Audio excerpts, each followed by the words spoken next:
your hand. If there is a guaranteed lead. I've never seen a campaign like it in nearly 40 years of reporting politics. Going through with it this time? The frontrunner, Boris Johnson. When I say I will do X, I generally speaking deliver X plus 10. Successful as a mayor, less so as a minister. Quite the most hopelessly irresponsible foreign secretary I've ever known.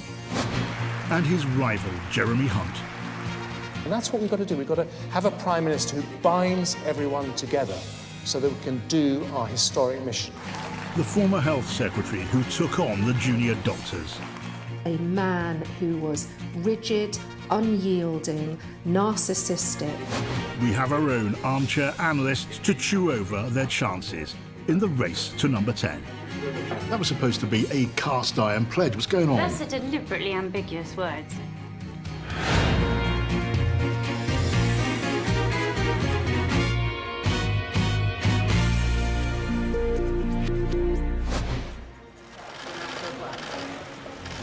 I will shortly leave the job, but it has been the honour of my successor to seek a way forward that honours the result of the referendum. Enormous and enduring gratitude to have had the opportunity to serve the country I love. It was the human moment the leader mocked as the Maybot broke, and with it, Britain's only route to Brexit agreed with Europe. A dramatic morning, it has to be said, here in Downing Street. For so long, Theresa May fought and fought to hold on to her party, but that struggle is now exhausted. The arithmetic of a hung parliament, the biggest defeat ever recorded. The ayes to the right, 202. The noes to the left, 432. The split in her party, the feeling Theresa May was part of the problem. It all made her mission impossible. Now it's up to the next Prime Minister, Jeremy Hunt or Boris Johnson, the current favourite, competing now for a task that objectively still looks close to hopeless. But what do we know about the two men who would be our Prime Minister?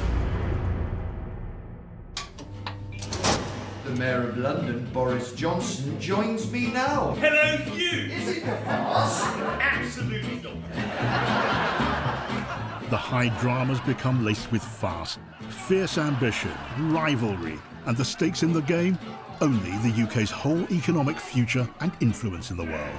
To claim my kingdom! No doubt who's the star of the show, the one everyone knows by his first name, who hogs the spotlight, not always in a good way. What do you really believe in? Apart from yourself. Boris Johnson, sum him up. What is it to you in a word? He's intelligent. He's intelligent. I would say erratic. Erratic. Seems to change his mind a lot. Eel. Eel? Eel. What do you mean eel? Meaning it's quite slippery. Born to lead!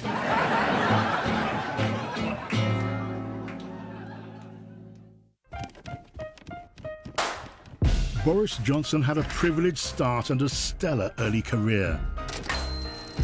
From Eton to Oxford to the Times, his star rose and fell even faster. As a young journalist sacked when he was caught writing fake news, he made up quotes. Then, in his next job at The Telegraph, he made his name mixing facts with wild Eurosceptic fiction. Wrongly sized condoms, snails being reclassified as fish, manure not smelling right. We never caught him out in any inaccuracy that deserved sacking or deserved bringing him home from Brussels, but he was sometimes keener on crowd-pleasing than he was on strict regard for the truth of what he was telling. Yes, there were one or two stories which perhaps, the thing was a little bit over-egged or whatever. I think I once said that the Berlin one was going to be blown up, which didn't turn out to be quite true.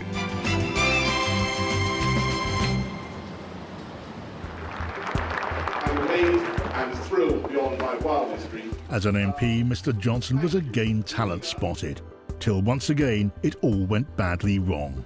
He had a post as shadow minister when it was revealed he was having an extramarital affair. He called the story piffle, told party leader Michael Howard it wasn't true. But then a tabloid newspaper exposed him. Boris, are you going to save your marriage? I'm going to do whatever I can to say, oh God, they've got me out. And a furious Howard gave him his second sacking. As a result of this, you were forced to resign from the front bench. So, Well, so I your was private... sacked. Let's be clear, Right, I was you were sacked. Okay. Let's not muck. I mean, I said sack me or sack me. And he sacked you. Yeah. Friends and enemies call him irrepressible for a reason. Yeah, I like it. I like it. I've declared Boris Johnson the next Mayor of London. Against the odds, he became Tory Mayor of Labour London twice, supported by David Cameron, who stayed close to a rival, a potential future threat. The political winner Tory members see in Mr. Johnson today. Why is Boris Johnson overwhelmingly likely to become Prime Minister?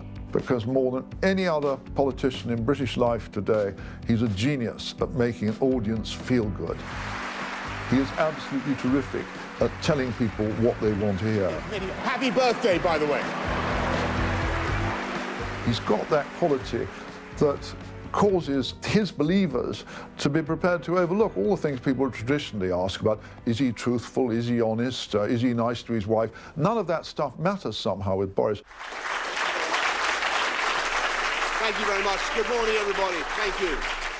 It's his time as London Mayor that Boris Johnson likes talking about most. I took this city through riots and strikes and all the teething problems of the Olympics, which was actually no picnic, as I remember. There's always been a tension between Boris Johnson, the Telegraph columnist, who knows exactly how to tickle the tummies of the Conservative grassroots. It's going well. It's very, very well organised. The problem is that they have got narrower and narrower in their perspective. The party is no longer the broad church that it was. But to be Prime Minister, he needs to be as he was as Mayor, appealing way beyond those ranks. Bollocks to Boris!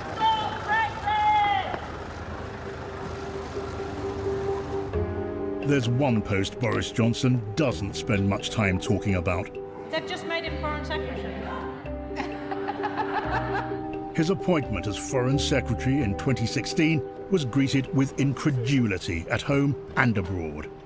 On Twitter, both the former Swedish leader and former Belgian Prime Minister thought it was a joke. At his first press conference with US Secretary of State John Kerry, he had to face awkward questions. Good afternoon, everybody. You have an unusually long history of wild exaggerations and, frankly, outright lies.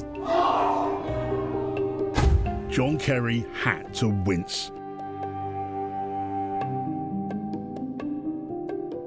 At the Foreign Office, his ability with languages went down well, but not his failure to master detail. That failing became serious when a young British woman visiting Iran was accused of being a British spy. Mr. Johnson went in front of a committee of MPs to give evidence. When you look at what Nazanin Zaghari Ratcliffe was doing, it's just, you know, she was simply teaching people journalism, as I understand it. Only she wasn't. Zaghari Ratcliffe was on holiday. But the Iranian authorities seized on Mr. Johnson's words as new evidence. He was a disaster. The diplomats were driven up the wall. He didn't read the brief. He had no particular approach to anything. The only thing he worked out were the photo opportunities at foreign meetings, and he made appalling gaffes, which were not part of any useful foreign policy at all. And quite the most hopelessly irresponsible foreign secretary I've ever known from any party. Hello, boys. Are you going to apologise for being rude about ladies who wear burqas, sir?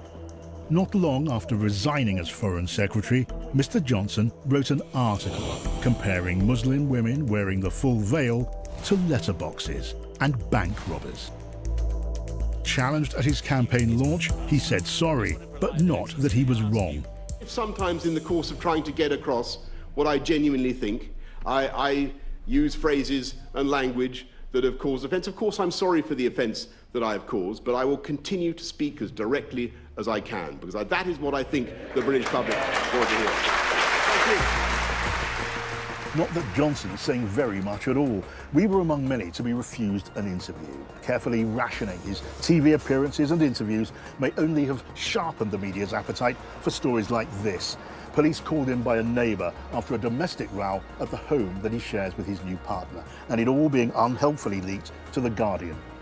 It's all added to the questions about Boris Johnson's character. Would making him PM amount to a gamble? Boris Johnson will have his own risks that others will not have. Now, I totally understand that people can look at, it's a matter of public record, aspects of Boris Johnson's character or his judgment. But for me, it's actually quite simple, because what we do up here has to mean something. It has to actually, we have to put a premium on A, winning elections, but B, delivering things for people who vote for us. And I think the best way of doing that at the moment is trying to shape a Boris Johnson premiership. So he's seen by many in his party more than anything else as an election winner. But before he can get the keys to Downing Street, Boris Johnson has to beat this man, Jeremy Hunt. Above that garage was where I set up my publishing business. And coming back... In his leadership campaign video, Jeremy Hunt depicts himself as a self-made man. But looking at that small office now reminds me that when you set out as an entrepreneur, you have these big dreams. But he and Boris Johnson both come from privileged backgrounds. The son of an admiral who went to Oxford is now thought to be the richest member of the cabinet. He's proud of his success, though political opponents hold his wealth against him. Unlike the frontrunner, Jeremy Hunt is no showman. Can we get everything else? Yes, sure. Oh. Boris Johnson would have made this look like part of the show. Terrible moment there. Oh, no. Health and safety, are you okay? We are a nation that actually rather likes that winning feeling. Jeremy Hunt actually did more than Mr. Johnson to deliver the Olympics. I think we also surprised ourselves by showing that... That's my wife. He just didn't seem so much in control. It's all right, you're on message. Thank you. It was his time as health secretary that really marked him out. He got things done, certainly shook things up. I think one of the most distressing things when this dispute kicked off was the way in which Jeremy Hunt played fast and loose with statistics. He took a BMJ paper, an academic paper, that pointed out an excess of deaths, 11,000 excess deaths in NHS hospitals at weekends. The paper specifically said it would be rash and misleading to conclude that this was due to insufficient staff in hospitals. Jeremy Hunt cynically ignored that. He made it his mission to deliver a 7-day NHS, whether or not he upset doctors on the way. My experience of Jeremy Hunt was a man who was rigid, unyielding, narcissistic, and hell-bent on driving through a vision that he believed was valuable, while not actually listening to 54,000 junior doctors telling him precisely why that vision was actually dangerous for patients. Now, as Foreign Secretary, targeting Tory leavers, there was nothing diplomatic about his comparing the EU to the former Soviet Union. Now, what happened to the confidence and ideals of the European dream? The EU was set up to protect freedom. It was the Soviet Union that stopped people leaving. I would say respectfully that we would all benefit, and in particular foreign affairs ministers, from opening a history book from time to time. Jeremy is on the moderate wing of the party and a Remainer, and is desperately trying to win right-wing votes. So he keeps saying sometimes rather foolish Brexiteer things, which I think tend to annoy Remainers and don't convince the Brexiteers.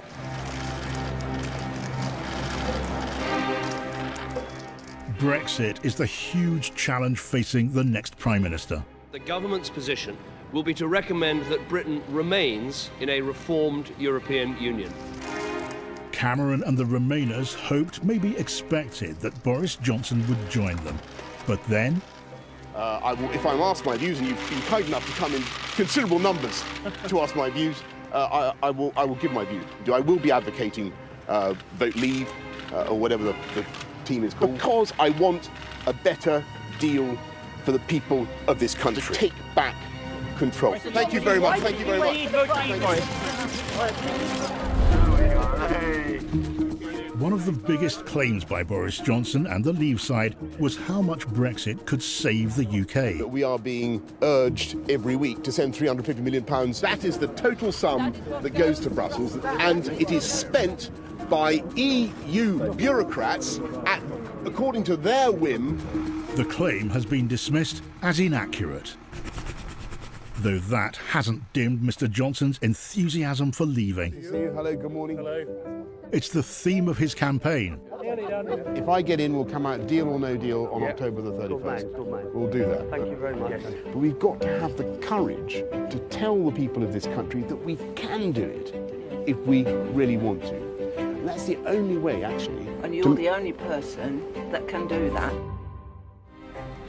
Jeremy Hunt started as a Remainer, but not a high-profile one, apart from a few tweets. After the vote to leave, he was content to follow Theresa May's lead. Now he's keen to be seen as a Brexiteer himself. And unlike Mr. Johnson, he's keen to be interviewed. Are you saying that Boris Johnson is making reckless promises about Brexit, and yet he's the runaway favourite to beat you? Why is that? Well, I think this contest has only just started, but the point I would make is that it's very easy to unite the Conservative Party by not spelling out what your Brexit plan is. And the purpose of a leadership campaign is to get a mandate for the type of Brexit you're going to deliver. And I think we should be talking as much about who as about how. I'm a negotiator. I think the rule of negotiation is that you have to have someone the other side trusts and will talk to, because without trust, you won't get a deal. Then, in choosing between you and Boris Johnson, is there any risk to the country involved? This is one of the most profoundly important choices for our country that we faced in my political lifetime, because we are on the edge of a precipice. If we don't deliver Brexit, we will have a democratic crisis of trust in this country. And we've got to choose someone who can actually deliver Brexit, get that deal back, and I believe I'm that person. Foreign Secretary, you say that leaving with no deal would shatter livelihoods, would, as you've described it, you say it would break people's dreams. Yet you say you would be prepared to leave without a deal with the European Union. Is that true? Yes. If in the end, the only way to leave the EU was without a deal, if my judgment as Prime Minister was that there was not going to be a deal that we could get through the House of Commons, then I would leave without a deal. Now both contenders are competing to offer a clear path to a future that's far from clear. Every option a gamble, a spin on the wheel of Britain's fortune. Both men say they'd renegotiate with a new negotiating team. We asked the former diplomat who first wrote the rules of when and how to leave, known as Article 50, to weigh up their chances. They're beating their chests like orangutans and saying how tough they're going to be.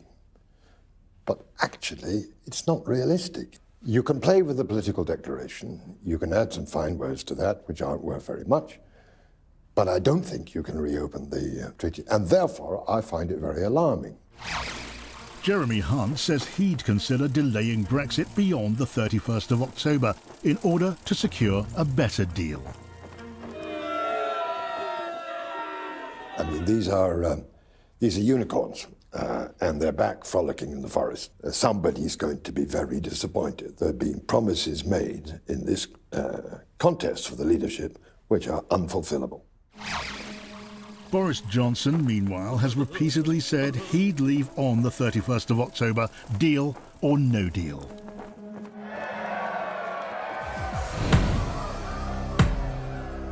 We are probably heading for an election or a referendum. It seems to me that the situation is now so close to a very serious catastrophe, a government decision that we shall fall out with no deal. A decision that will not be supported by the House of Commons, who voted against it by a large majority in March. Could that mean a defeat for the government on a vote of no confidence, something that could trigger a general election? Are the numbers there to stop a no deal on October the 31st, maybe using a vote of no confidence in the government? So I believe that that absolutely is the case. I think a dozen or so members of Parliament would, on our side, would be voting against supporting of no deal. And that would include ministers as well as backbenchers. In our Panorama sitting room, former spin doctor Craig Oliver and columnist Rachel Sylvester have joined me to assess the campaign over some TV snacks. And what better place to start than with the campaign launches? Thank you very much. Good morning, everybody. Here's Boris, let's have a look. Many of your colleagues worry about your character. Your Foreign Office... My parrot? Your character. Oh, sorry. Your character. Your former Foreign Office colleague, Alistair Burt, said your description of the PM's plan as a suicide vest wrapped around Britain was, quote, outrageous. Body language expert could have a field day on that one, doesn't it? Particularly when the question's being asked. There's lots of like the pens going up and down the page, scratching the head, the looking away. And I think what he's really trying to do is basically deal with the confusion in his head. I thought it was absolutely appalling, actually. So he's trying to belittle the journalist by pretending he hasn't heard the question. This is the absolutely central question for him and his campaign, is the character question. Occasionally some plaster comes off the ceiling as a result of a phrase I may have used, or indeed as a result of the way that phrase has been wrenched out of context and interpreted by those who wish, for reasons of their own, to caricature my views. He doesn't answer the question at all. So and in fact, you know, the fact that he's offended people, it doesn't seem to bother him. And what about the other horse in this race? Thank you, thank you. Whoever delivers Brexit will win the next election for the Conservative Party. As an entrepreneur and a cabinet minister who has spent his whole life doing negotiations, I am that person. And as a tech entrepreneur, I'll fire up our country. He's saying all the things that Boris Johnson is not. There he is, he's the entrepreneur, repeatedly going on about it. He's the unifier, he's the, you know, pragmatist, all the things that Boris isn't. He's criticising Boris for the rhetoric over reality. Jeremy's trying to say, I tell you what, I'm the guy that can magically make them love me because I'm a great deal maker and entrepreneur. And I think a lot of people are looking at that and going, can you? Yeah. Jeremy Hunt, your top priority after Brexit? Well, I am the entrepreneur. Entrepreneur, that's a magic word in the Tory party. That is, you know, meat and drink to the Tory party to say, look, this guy's a successful businessman, he's done this kind of thing before. Boris, he's a columnist. It's competence over chaos all the way through, isn't it? That's the kind of underlying message for Hunt. It's not easy. In his campaign video, Jeremy Hunt played up the skills he claims will get Britain through the biggest issue in this contest. I've got the plan to deal with Brexit. I believe, as Foreign Secretary, there's a thing in communications where you talk about flags and fireplaces. There's a part of it like, how do we show this person is prime ministerial? And a lot of the clips in there are in front of flags, shaking hands with world leader. I'm the guy that can do that. I look like prime minister. Exactly, it's the mixture of statesman on the world stage and then clean-cut domestic god sort of thing. And it's that combination is what he's hoping will appeal. Whether or not that works, we'll see in the coming weeks, but you know, it's going to have to work pretty spectacularly to overcome what looks like a runaway campaign. The problem for him is actually what does he really believe? So he has flip-flopped on whether he wants a no deal. He has sort of played to the gallery on Brexit, as you say, and then tried to look responsible on the no deal Brexit. So he's going to have questions of, you know, what do you really stand for? What side are you really on? Then, before the final two candidates were decided, Boris Johnson faced some tough questioning in the BBC debate. I share Michael's. October the 31st. Can you give me that guarantee? Michael was guaranteeing to get out by the end of December. I think that October the 31st is eminently feasible. Hang on, October the 31st. That was supposed to be a cast iron pledge. We're going to be out, Boris said, by October the 31st. Now it's feasible.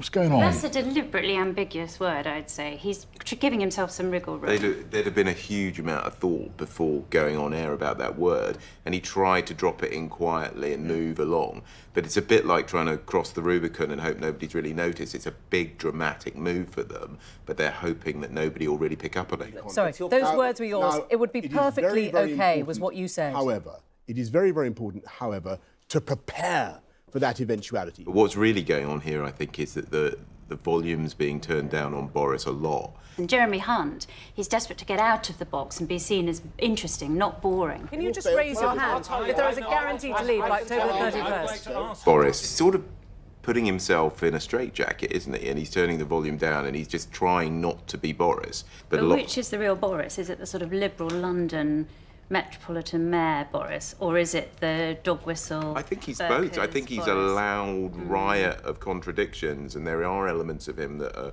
liberal, and there are the elements of him that want to, you know, say outrageous things and stir things up. One of his biggest weaknesses, Boris Johnson, is that he is the candidate who's an anti-politics figure in theory, but actually he's an incredibly cynical, you know, self-serving politician. He's Machiavelli covered up as Bertie Wooster, and his brand is authenticity, but actually he's a phony.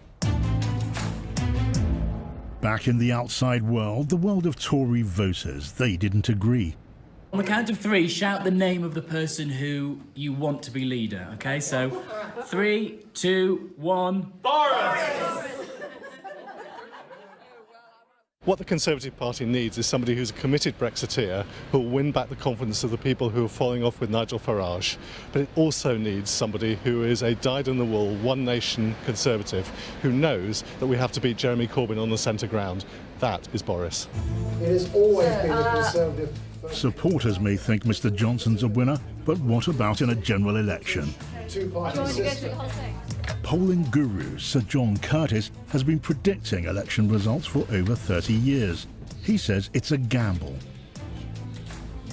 I think what one needs to be aware of is that Boris Johnson can do something for the Conservative Party, which is to bring in Leave voters. He will not have any control over where Remain voters decide to leave their vote. He has to hope that the Remain vote remains divided, but if it isn't, if it falls in behind the Labour Party or behind the Liberal Democrats, then the Conservative Party would find themselves with a much more substantial challenge. And the outcome of that battle does not lie within his control. Jeremy Hunt's chances are no more certain. At the end of the day, there is no evidence that Jeremy Hunt can appeal to those who voted Leave and were voting for the Brexit Party, but equally, it's not obvious that he can bring into the party those who voted Remain. So at the end, Jeremy Hunt just seems to be, it's not a disadvantage, he just isn't going to bring anything to the Conservative Party electorally, at least so far as the immediate future is concerned. Johnson is still the favourite. Privately, a lot of MPs are saying he's promising one thing to Brexiteers and the opposite to the rest. A number have told me they suspect he might go back on any pledge. Some are clinging to the hope that a new Prime Minister might yet get a deal through the Commons. But just now, that seems more of a prayer than a prediction. Otherwise, the only thing that's clear about the future is its total lack of clarity. A new Prime Minister, a deeper crisis for Britain and its broken politics. Today's scandal is rooted in... Just let me make one thing clear. I don't like Tories or Boris Johnson, but that was a fucking hit job if I've ever seen one. Jesus fucking Christ. And go mad. Pointing that out perfectly. Just look at that. I mean... Oh, let's put some fruit on the table. Can you see that very clearly as a subliminal message there? Because I'm pretty sure I fucking can. What? What's that got to do with anything editorial? This shit. It's literally bizarre to see that image. If you don't think that image is strange, you don't watch enough politics. Oh yeah, I don't like Boris Johnson by any stretch of anyone's imagination, but to literally product place newspapers in a so-called analytical review of number 10. Pretty weird, to say the fucking least. That. At least I'm glad Gomad noticed how strange that fucking was. Because I'm not the fucking only one, apparently, that noticed. That's really weird. That's weird. Subliminal message is weird. And the entire thing was bash Boris Johnson. Like, they spent like, what, 5 seconds on how Jeremy Cunt was like hated by the nurses. Oh, forget that. You know, Jeremy Hunt. You know, he's a nice guy, blah blah blah. He's a fucking cunt. And what does anybody ask Jeremy Cunt? Sorry, Freudian slip there. Jeremy Hunt on his book, right? They went in to say, you know, he's a publisher of books, or he wrote a book or something. Yeah, what book did he write? Oh, the one about actually turning the NHS into an American style system. That book he co-authored. Yeah, that one. Not a mention of that shit. So it's a bit weird. Honestly, people who know me, right, know I play the game as fairly as possible in regards to how I see politics, right? I'll call out the Labour Party if they're being bullshitters. I'll call out anybody if they're being bullshitters. But I especially don't like how news media propagandizing. And that's it. Just look at that picture. That's subliminal right there. Boris gets his revenge. It's like, what's that got to do with the conversation? At all. What's that got to do with the conversation? You get what I'm saying? It's that you got to be very aware. And people say the BBC is biased. Yes, they are. But they're biased in so many different weird ways that it's hard to pin these fucking slimy cunts down sometimes, which is the problem. It really is. 1 minute they can be on the left, the next minute they're on the right. It depends on their fucking day, apparently, with the editor or whatever. So, it's weird. But I would say this Panorama is just a massive Boris Johnson hit job. I can't say anything else. And like I said, I don't even like Boris Johnson. I think he's a fucking buffoon. I really do. But to get a hit job on him on Panorama is pretty pathetic by any stretch of the imagination. It's kind of sad, really. They do the same thing to Jeremy Corbyn, and people think, oh, the BBC doesn't do the same thing. Yes, they do. So for the people out there thinking Jeremy Corbyn doesn't get his ass whooped by the BBC, getting called a socialist and a Marxist, not that you know what one is, clearly. But they do the exact same thing to Jeremy Corbyn and the Labour Party. Let's bang on about the fucking Jews, anti-Semitism, anti-Semitism, anti-Semitism. Not the policies. No. They would rather tell you about anti-Semitism than Jeremy Corbyn telling you about some policy that would probably make a difference in your life. Fuck that shit. People don't want to hear about fucking policies. They want to hear about this bullshit. I watched Politics Live today, which I streamed. For the first 20 minutes, this show was only on for 45 minutes. For the first 20 minutes, they talked about Boris Johnson having a row with his girlfriend. No policies, no zip, no nada. Just, is it wrong? Is it right that we should know? That he should answer a question about having a row with his girlfriend? It's like, nobody fucking cares. But these clangers are in touch with the very same people who are in the Houses of Parliament who have agendas. You should watch the thick of it. I know it's a comedy show, but you would believe, honestly, how true that shit is. Honestly, it's fucking bizarre. He's a spin doctor. How can he sit there and say what he says if his job is literally to tell lies? What do you think a spin doctor does? A spin doctor is there to miscrude the truth. He's not there to tell you the truth. He's there to damage the imitation of the government's mistakes and then tell you lies. And then the media will spin them lies. Because the media wants to suck up to the government because, like Laura Kuenssberg and the rest of these dirty snails want to be like, oh, I'm in the know. They're like ITKs of politics. You know, you get these fuckers on Twitter or whatever. They're like the ITK of sport with transfer rumours. right? These are the same, but you get them every fucking day. They need to know what's going on in government. And these fucking cunts like him are the people who give them bullshit, and we all get fed bullshit, and therefore it's a fucking policy all of a sudden. It's ridiculous. But anyway, I'm not defending Boris Johnson in regards to him, but what I would say is that was a disgrace. Like, if you're an objective person who likes politics, that was a disgrace. And if you don't believe me, look at the picture. Look at the picture. That's implying something to people who are not aware of shit. Because what's the thing? Boris gets his revenge. Negative connotation right there. It's a negative picture. And they're all sitting around happy talking. That's not the point.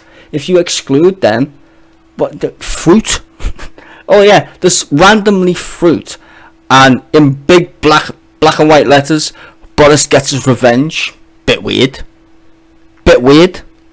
Just saying, as someone who likes politics, and yeah, that's a bit weird. Very fucking weird. I'm sorry. Like I said, as much as I don't like Boris Johnson, that's fucking crazy. See, a lot of people think I just stream shit and I'm a lefty or whatever. I am a lefty, but I'm not fucking retarded. I'm just putting that shit out.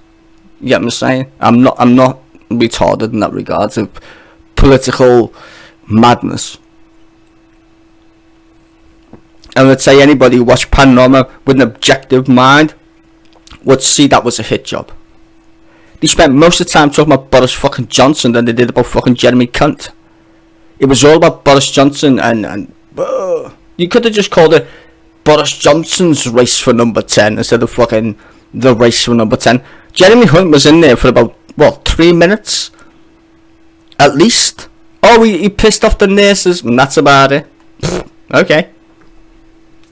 Didn't talk about his record or anything else. Just, a mad woman called me a narcissist. Because he fucking is one. He's a fucking nobody. What was his job before that? They went right into Boris Johnson's background. Where was Jeremy Hunt's background? None of it. He was an entrepreneur. Really? That's it? You're just going to tell me he made his own money, even though he's filthy rich? I'm pretty sure that you'd be lucky. I mean, I'd be an entrepreneur if I was fucking filthy rich, because I wouldn't have to pay any bills. Set up whatever fucking company I wanted. If I was minted, which he is. He's the richest person in the cabinet, apparently. Doesn't mean shit, really, does it? Fuck's sake. Anyway, hold your tits, because we can go to Newsnight next. We're gonna go Newsnight. I know it's fucking exhausting. I'm sorry, people. It's exhausting. So, give me about 2 minutes, and then we'll be back, and we're gonna play some Newsnight from today, which is currently finished. I wanted to put on this stream, but I won't bother. Anyway, stay here. I'll be back in about 2 minutes. Put your notifications on your mobiles, and if you don't want to, just keep refreshing the fucking page. I'll literally be back in about 2 minutes with Newsnight. Let's see how much propagandizing we're getting from fucking Newsnight, eh? Basically. See you in a minute.